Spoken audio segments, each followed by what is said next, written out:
본 내용은 투자 판단 참고용이며 모든 투자의 책임은 투자자 본인에게 있습니다. 특정 종목 매수, 매도 추천이 아닙니다. 2026년 아직도 성장주, 기술주만 보고 계신다고요?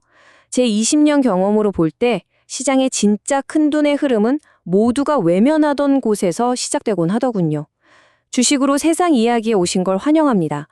오늘은 한동안 시장에서 찬밥 신세였던 은행주가 어떻게 백조로 거듭나고 있는지 그 구조적 변화의 핵심을 키움증권의 최신 보고서를 통해 샅샅이 파헤쳐 보겠습니다. 그래서 오늘 이 거대한 변화의 흐름을 완벽하게 이해하실 수 있도록 총 6단계의 여정을 준비했습니다. 먼저 이 지루한 주식들이 왜 갑자기 반란을 일으켰는지 그 배경부터 시작해서요. 정부의 밸류업 설계도 핵심을 해부해 볼 거고요. 그리고 우리보다 한 발 앞서 이 길을 걸었던 일본의 사례를 통해 미래를 엿본 뒤에 ROE와 주주 환원율 이 두 가지 핵심 잣대로 진짜 승자를 가려내는 법을 알려드리겠습니다. 마지막으로 구체적인 투자 전략과 이 모든 것을 종합한 저의 최종 판단까지 명쾌하게 정리해 드릴게요. 자, 준비되셨으면 바로 출발하시죠. 자, 오늘 우리가 풀어야 할 첫 번째 질문을 던져보겠습니다. 최근 은행주의 이 뜨거운 랠리, 과연 정부 정책에 대한 일시적인 기대감이 만들어낸 신기루일까요? 아니면 한국 주식시장의 패러다임이 뿌리부터 바뀌고 있다는 거대한 지각 변동의 신호일까요? 바로 이 질문에 대한 답을 찾는 것이 오늘 분석의 최종 목표입니다.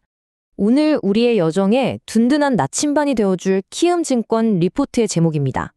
잘 나눠드리겠습니다. 정말 군더더기 없이 모든 변호의 핵심을 관통하는 한마디죠. 과거 은행들이 아무리 큰 이익을 내도 그저 굳게 닫힌 금고 안에 쌓아두기만 했다면요? 이제는 그 금고를 활짝 열어서 주주들에게 적극적으로 나누겠다고 선언한 겁니다. 이 짧은 한 문장이 바로 잠자던 은행주를 깨운 거대한 변화의 시작점이자 가장 강력한 엔진인 셈이죠. 그렇다면 도대체 어떻게 잘 나눠주겠다는 걸까요? 이 질문에 대한 답이 바로 최근 주가 급등의 비밀을 푸는 열쇠입니다. 이건 결코 우연이 아니에요. 정부가 내놓은 기업 밸류업 프로그램, 특히 배당소득 분리과세 같은 강력한 인센티브가 은행들의 굳게 닫혔던 금고를 열게 만든 거죠. 이건 노력하겠다는 막연한 구호가 아닙니다. 이미 숫자로 증명되고 있는 거대한 주주 환원의 대혁명이라고 봐야 합니다. 자, 백문이 불여 일견이죠? 이 차트를 한번 보시죠. 정말 숨이 멎을 듯한 변화 아닙니까? KB, 신한, 하나 같은 국내 대표 금융지주사들의 주주 환원율 전망치입니다. 2023년까지 거의 기어가다시피 하던 이 막대 그래프가 2024년을 기점으로 어떻게 변하고 있나요? 마치 로켓처럼 수직으로 솟구치고 있죠. 가장 중요한 건 이게 단순한 희망사항이 아니라 증권사 애널리스트들이 각 은행의 구체적인 실적과 계획을 탈탈 털어서 계산한 매우 현실적인 예측치라는 점입니다. 이 숫자 50%. 앞으로 은행주 투자의 성패를 가를 핵심 숫자니까 반드시 기억하셔야 합니다. 이게 바로 불과 1년 전까지만 해도 은행들이 2027년에나 달성하겠다고 멀찌감치 내걸었던 그야말로 꿈의 숫자였어요. 그런데 지금 어떻습니까? 리포트를 보면 많은 은행들이 이 목표를 2026년, 심지어는 그보다 더 빨리 달성할 가능성이 커졌다고 분석합니다. 주식시장은요, 이런 가속도에 가장 뜨겁게 반응하는 곳입니다. 단순히 약속을 지키는 기업이 아니라 약속을 앞당겨 지키는 기업에 시장은 기꺼이 프리미엄을 지불하기 마련이죠. 이제 가장 중요한 모든 변화의 인과관계를 보여주는 슬라이드입니다. 여기 주황색 막대는 주주에게 얼마나 돌려주는지를 나타내는 주주 환원율이고 파란색 선은 시장이 그 회사의 가치를 어떻게 평가하는지를 보여주는 PBR입니다. 보시는 것처럼 이 둘은 어떻습니까? 거의 한 몸처럼 움직이죠.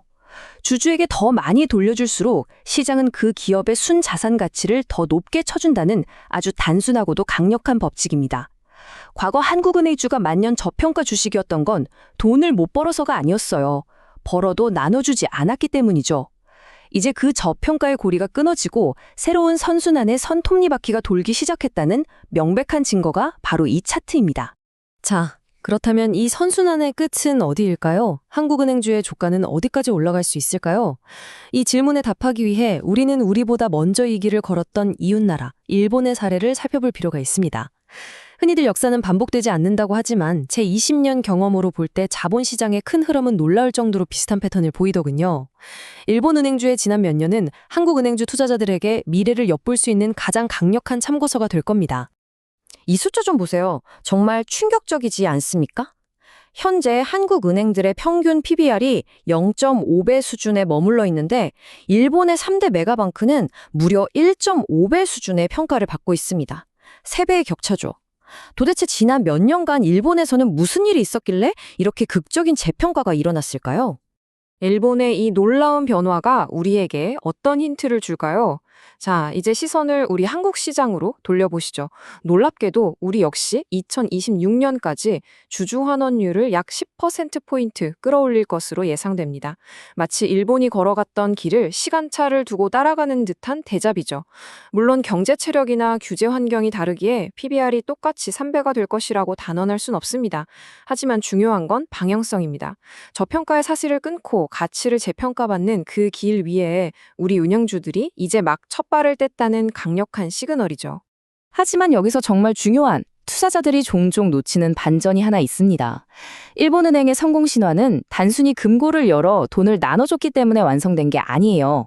이 차트를 보시죠. 바로 기업의 근본적인 돈 버는 능력, 자기자본 이익률, 즉 ROE입니다. 일본은행들은 주주 환원을 늘리는 동시에 이 ROE를 꾸준히 개선해서 마의 10% 구간을 돌파했습니다. 시장에서는 보통 ROE 10%를 PBR 1배, 그러니까 기업의 순자산 가치만큼은 주가로 인정해 줄 수 있다는 일종의 자격증처럼 여기거든요.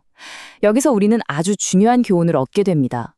잘 나눠주는 관대함과 잘 버는 능력, 이 두 개의 엔진이 함께 힘차게 돌아갈 때 비로소 주가는 폭발적인 재평가를 받는다는 사실 말입니다.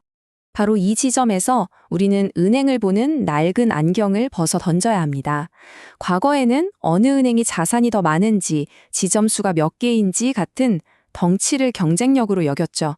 하지만 이젠 게임의 룰이 완전히 바뀌었습니다.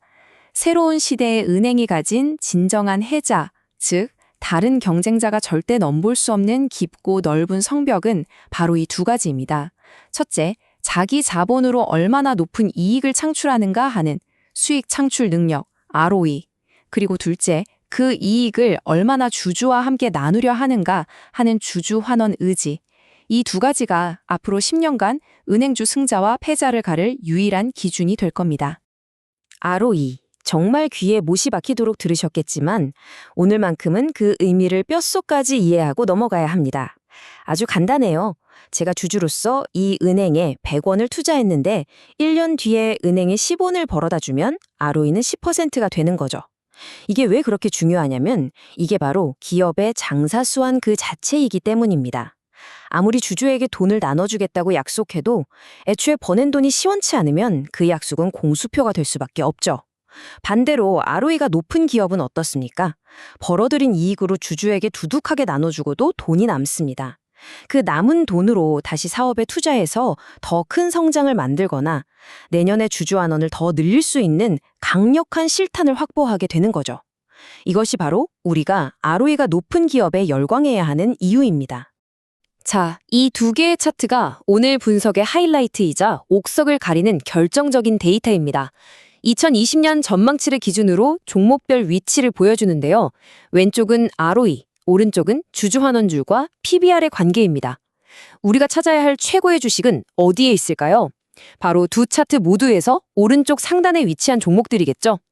ROE도 높고 주주환원율도 높은데 아직 PBR은 상대적으로 낮은 그런 스윗스팟에 있는 종목들 말입니다. 한눈에 봐도 JB금융이 ROE 측면에서 독보적이고 KB금융은 주주환원율에서 앞서 나가는 게 보이죠. 반면 하나금융은 두 지표 모두 준수한데 PBR은 상대적으로 낮은 아주 매력적인 위치에 자리하고 있네요. 자, 지금까지 우리는 어떤 은행이 좋은 은행인지 판단할 수 있는 두 개의 강력한 렌즈, ROE와 주주환원율을 손에 넣었습니다. 그럼 이제 이 렌즈를 가지고 실제 시장이라는 정글 속에서 어떤 보석을 찾아내야 할까요? 이론을 실전에 적용해 볼 시간입니다. 지금부터는 숫자를 넘어선 전략가의 영역으로 들어갑니다. 지금까지의 분석을 바탕으로 키움증권 리포트가 콕 집어 추천하는 최선호주를 냉철하게 해부해보고 여기에 더해 제20년의 실전 경험을 녹여낸 생존 투자를 위한 리스크 관리 원칙까지 명확하게 짚어드리겠습니다. 명심하십시오. 주식시장에서 크게 버는 것보다 중요한 것은 절대 크게 잃지 않는 것입니다. 리포트는 3명의 선수를 포디움 위에 올렸습니다. 첫 번째, 하나금융입니다. PBR이 0.71배로 가장 낮죠. ROE와 주주 환원율도 결코 뒤지지 않는데 주가는 가장 싸니까 가성비 측면에서 최고의 선택지라는 분석입니다. 두 번째는 대장주 KB금융입니다. 50%를 훌쩍 넘는 압도적인 주주 환원율로 시장의 룰을 새로 쓰고 있죠. 이런 시장 선도주에게는 항상 프리미엄이 붙기 마련입니다. 마지막 선수는 성장 잠재력의 JB금융입니다. 12.3%라는 독보적인 ROE가 그 무기죠. 지금 당장 주주에게 돌려주는 돈은 조금 적을 수 있지만 이렇게 벌어들인 막대한 이익을 바탕으로 향후 가장 공격적으로 주주 환원을 늘릴 수 있는 히든 챔피언이라고 볼 수 있습니다. 여러분의 투자 스타일은 어디에 더 가까우신가요? 안정적인 가치주, 시장을 이끄는 대장주, 아니면 폭발적 잠재력을 지닌 성장주. 이 표가 그 답을 찾는 데 좋은 힌트가 될 겁니다. 하지만 명심하십시오. 투자의 세계에 공짜 점심은 없습니다. 장밋빛 전망에 취해 달려들기 전에 반드시 우리가 밟을 수도 있는 지뢰 3가지를 확인하고 가야 합니다. 저만의 3단계 리스크 관리 프로토콜입니다. 첫째, PBR 1.0의 벽을 기억하십시오. 이 벽을 넘어서려면 일본 사례에서 봤듯이 ROE 10% 이상이라는 확실한 실력을 증명해야만 시장이 문을 열어줍니다. 둘째, 숲을 보라. 아무리 내가 투자한 나무가 튼튼해도 갑자기 글로벌 경기 침체라는 산불이 나면 모두가 위험해집니다. 거시경제 변수를 절대 잊어서는 안 됩니다. 마지막으로 돌다리도 두드려보고 건너라. 이 모든 분석이 맞다고 해서 오늘 당장 전 재산을 걸라는 뜻이 절대 아닙니다. 분기 실적을 하나하나 확인하면서 내 논리가 맞다는 확신이 들 때마다 비중을 늘려나가는 스마트한 분할 매수가 결국 승리하는 전략입니다. 자, 이제 흩어져 있던 모든 퍼즐 조각들을 맞춰볼 시간입니다. 지금까지의 모든 분석을 종합해서 2026년을 향한 이 거대한 파도 위에서 우리는 과연 어떤 스탠스를 취해야 할지 그 최종적인 결론을 내려보겠습니다. 제 최종 스탠스는 신중한 낙관론입니다. 왜냐하면 보시는 것처럼 4가지 근거가 모두 우리 편을 가리키고 있기 때문이죠. 첫째, 주주환원 강화라는 구조적인 변화의 불씨가 이제 막 점화됐습니다. 둘째, 일본 사례에서 보듯 우리 은행주는 여전히 매력적인 밸류에이션 상승 여력을 가지고 있습니다. 따라서 우리의 기본 전략은 명확합니다. 단기 급등에 추격 매수하기보다는 시장이 조정을 받을 때마다 전략적으로 비중을 확대하는 것이 현명합니다. 앞으로 우리가 눈여겨봐야 할 변곡점은 2분기 실적 발표와 밸류어 프로그램의 구체적인 세제 혜택 확정입니다. 이 두 관문만 성공적으로 통과한다면 은행주의 레벨은 지금과는 완전히 달라질 겁니다. 오늘 분석의 핵심 단 한 줄로 요약해드리겠습니다. 우리는 지금 반짝하고 사라질 단기 테마주를 쫓는 것이 아닙니다. 수십 년간 씌워졌던 저평가라는 족쇄를 스스로 끊어내고 꾸준히 이익을 창출하며 그 과실을 주주와 함께 나누는 주주 친화적인 복리 기계로 진화하고 있는 위대한 기업의 여정에 장기적인 관점으로 동행하는 것입니다. 마지막으로 제가 20년간 시장에서 생존하며 항상 가슴에 새기는 말을 전해드립니다. 주식시장은 미래를 맞추는 예측의 무대가 아니라 변화의 파도에 올라타는 대응과 생존의 무대이다. 우리가 오늘 이렇게 치열하게 분석한 이유도 미래를 족집게처럼 맞추기 위해서가 아닙니다. 시장의 구조적 변화라는 거대한 파도를 남들보다 먼저 읽고 그 위에서 더 유연하게 서핑하기 위해서죠. 여러분의 투자 프레임워크가 오늘 한 단계 업그레이드 되셨기를 바랍니다. 구독, 좋아요, 알림 설정은 이 채널을 지속하는 큰 힘이 됩니다. 이상 주식으로 세상 이야기였습니다.